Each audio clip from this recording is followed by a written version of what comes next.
তোমরা গাইস দেখেছিলে আমার ক্রিসমাস ব্লগ। আর এটা হচ্ছে ক্রিসমাসের আগের দিন, যেদিনকে আমরা যাচ্ছিলাম কলকাতা থেকে ঝাড়খণ্ড, মানে হচ্ছে আমার মামার বাড়ি। ট্রেন ধরে চলে গেছিলাম গাইস মামার বাড়ি।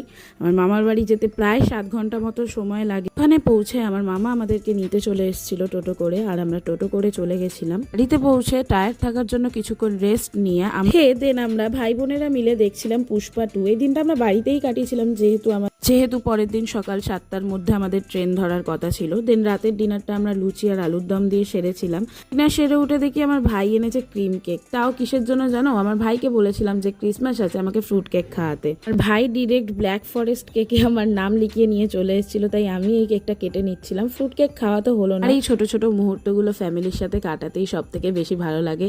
আর যেহেতু এটা সবার জন্য সারপ্রাইজ ছিল, আমার জন্য। আর ক্রিসমাস ব্লগ গাইজ আমার চ্যানেলে অলরেডি আপলোড করা আছে, যারা যারা দেখোনি এক্ষুনি গিয়ে দেখে চলে এসো। এই পর্যন্তই।